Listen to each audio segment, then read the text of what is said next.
All you gotta do is pull up. Hey, you know, you wanna join me? Pull up and join me.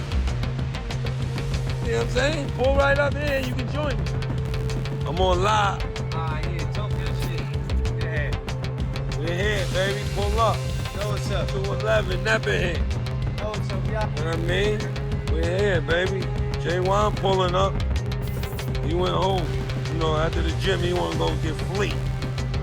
Man, they hit him with those bars like a knockout punch. No hesitation, no sympathy. But if we're keeping it 100, all roads lead back to Jim. That man got this uncontrollable need to be seen. Like silence ain't in his DNA. Whether it's running his mouth in interviews, flexing heavy on the gram, or spitting bars like he's trying to lecture the whole game, Jim been moving loud for too long. And now it's catching up to him. 4 years. He's been hustling nonstop, trying to reinvent himself, from Harlem rapper to self-proclaimed street boss, to businessman, and now suddenly a fashion mogul. But through all that image flipping, people started side-eyeing him heavy. Like, is Jim really that guy? Jim will be out of business after August 3rd, so I'm practicing the weatherman. As you can see, I'm in Harlem, New York. What up, Harlem? I love y'all, you know, but I shouldn't go that fast, okay? But anyway, I just want to say, after August 3rd, I'm going to be the new weatherman. If I ain't gonna be it, Kiss is gonna fill in, or we're gonna have to do this shit together. So August 3rd, after August 3rd. Or is he just performing for clicks and camera time? That's exactly what Tickers and Styles P been hinting at loud and clear. They didn't even have to drop his name. Soon as Styles spit that line, you don't buy street cred, you got to earn that. Everybody knew the target. That bar hit like a cheap shot straight to the ego. Because no matter how many diamond chain Jim stacks or how many tracks he floods the streets with, he still ain't touching the respect Jada and Styles built over decades. That type of respect can't be rented. It's earned through raw life weight, not viral moments and Instagram filters. Truth be told, Jim stay on hustle mode 24/7, always barking like he running the city or picking fights just to stay trending. It's like peace don't even exist in his vocabulary. After the LOX completely humiliated Dipset in that Versus battle, Jim should have taken an L with grace and disappeared for a while. But nah, he came right back throwing shade, talking slick, acting like Dipset didn't even take that night serious. Please, everybody remembers when Jadakiss single-handedly turned that stage into a crime scene. That moment laid the pecking order out plain as day. And now, with this latest jab, I didn't start it. They asked me how I felt about what was said about me on another platform from some other people. You know, that's something I'm not a troublemaker. Jim Jones, Styles P, let's talk about it. Versus started out as how much body of work you got, how many dope-ass singles you got, right? Then it grew, it progressed into having levels to this shit. It's sort of like boxing. You think you're gonna mash somebody to out until the lights come on, it's a different story. Styles P said, I'm a boss. It's levels to this shit. Meaning, look, I could go on my bag with singles. Styles and Kiss just reminded Jim where he really stands. They didn't sugarcoat a thing. Jim's out here spreading himself too thin, trying to be the boss, the rapper, the fashion mogul, and the businessman all at once. But now, it's looking less like hustle and more like illusion. Styles P said it himself in a recent interview. Jim's energy been feeling forced. And that hit deep, because Jim's whole brand was built on Harlem authenticity, not PR tactics and designer distractions. When someone like Styles P calls you a vibe fake, it cuts different. This is the same Jim who once had that certified street stamp, not just rhyming about the block, but living it. Harlem's grit ran through his veins.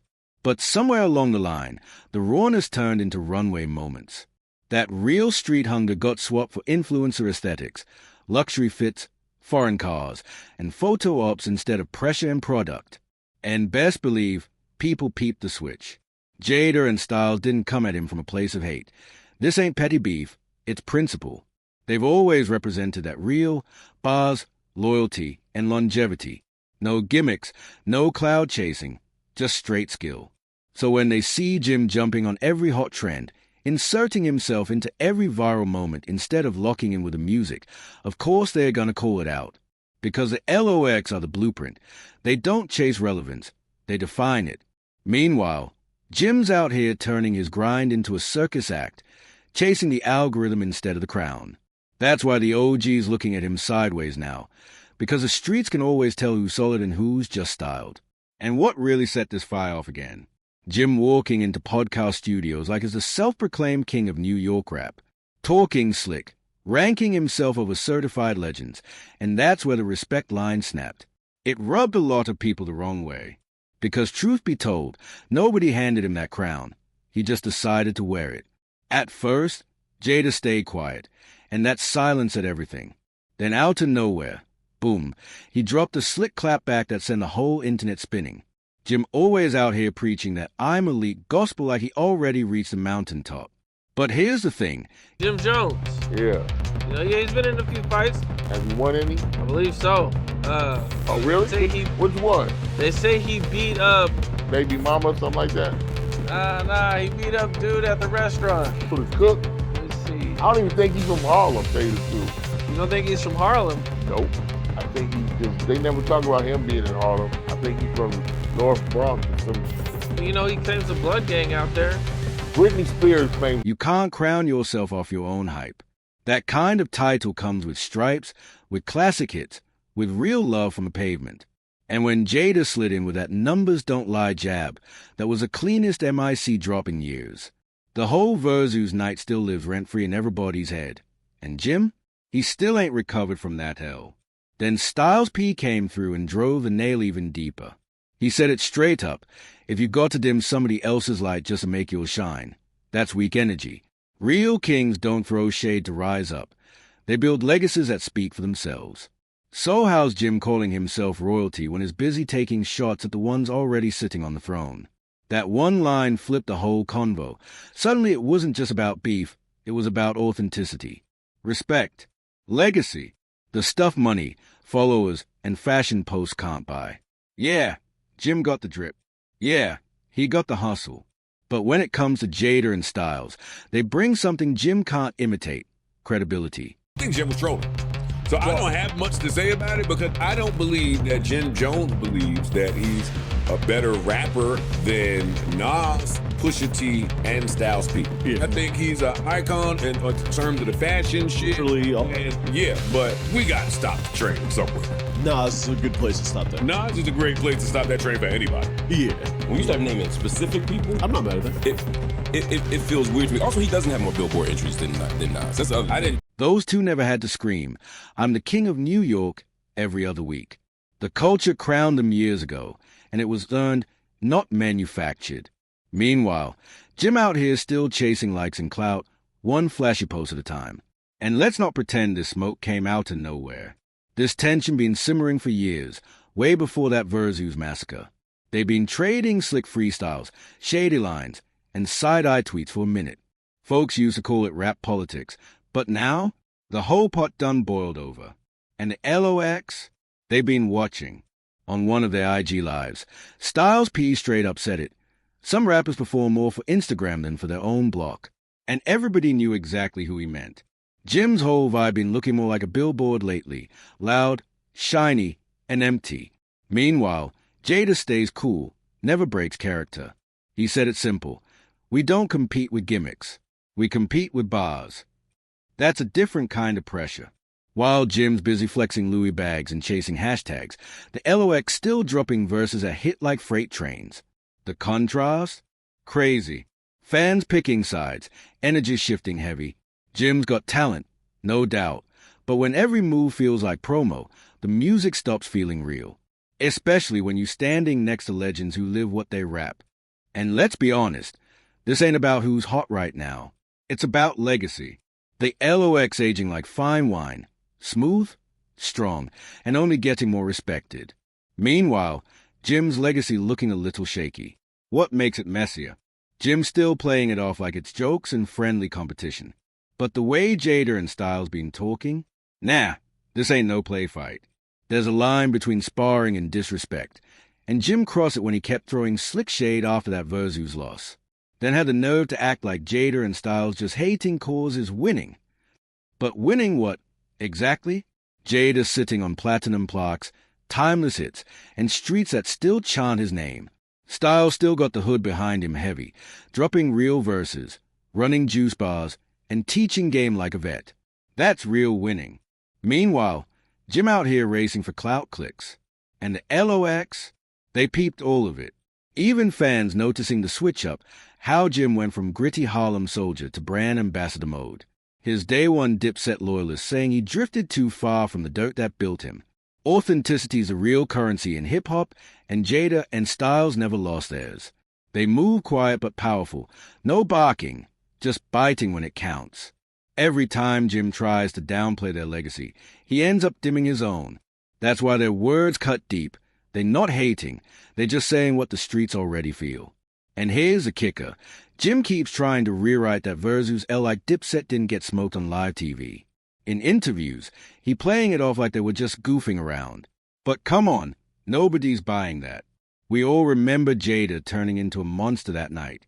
That wasn't a performance, that was a declaration.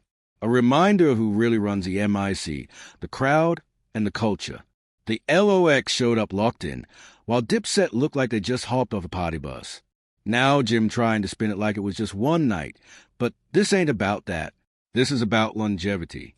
Jada and Styles still penning fire like it's 98, while Jim treating rap like a side hustle between fashion drops and crypto chats. But hip-hop got a long memory. You can't take an L that big and pretend it never happened. The crowd don't forget, and the respect don't reset. Even his new music ain't saving him. Flashy visuals, designer flexes, stacks on stacks, but the bars feel hollow. No punch, no pain, no truth, just timeline hype built for clicks. And now Jim's wild enough to start comparing himself to Nas? Man, that's when you know the delusion hit critical. Nobody was buying that Nas talk for a second. Like, let's be real, Nas is an icon. He's carved into the Mount Rushmore of lyricism. Jim? He's not even in the same orbit. Half the stuff he say don't even sound right when you stack it next to what Nas brought to the game. There are levels to this, and hip-hop fans know it. You don't play around with a legacy like Nas's. That man represents timeless art, not trend-chasing. Jim talking legacy. But, bro, he's still busy trying to prove he belonged in a conversation that was never his to enter. Meanwhile, Jada, he's still shaking the internet with bars, not buzz. No promo runs, no marketing gimmicks, just pressure. What Jada and Styles P represent is a definition of rap endurance. Two men who don't need gimmicks to stay relevant. They built their names brick by brick off lyrics, not logos. And Styles said it best, some build bridges, others build brands. And everybody knows which one lasts longer. Jim? He knee deep in that brand hustle now. That's fine if the music still hits, but it don't. Fans feel the disconnect. The shine looks good, but if the bars don't slap, it's all surface, style over soul. Instead of dropping heavy verses, Jim's too busy throwing shade in captions and modeling for the gram. That's influencer energy, not MC energy. And yeah, that might work for clout, but in hip-hop, that don't earn you stripes. This stopped being personal a long time ago. It's a straight-up culture clash now. The depth of old-school authenticity versus the flash of new-school performance. Jim trying to juggle every title, rapper, influencer, businessman, fashion icon. But Jada and Styles? All they need is a MIC. That's real power. That's why every time they speak, it hits different. And this right here is where the fire really starts cooking. That gap between the authentic and the aesthetic? It's too wide to ignore. Jim's talented, sure, but you can't fake soul. And the fans, they're catching on fast. The LOX ain't just winning this debate. They're guarding the culture itself. Real bars, real respect, real rap, period. If you rocking with this breakdown, hit that like button, drop a comment with your thoughts, and share it with your people. Don't forget to subscribe for more real talk just like this. We got more heat loading. Stay tuned, stay locked, and I'll catch you on the next one.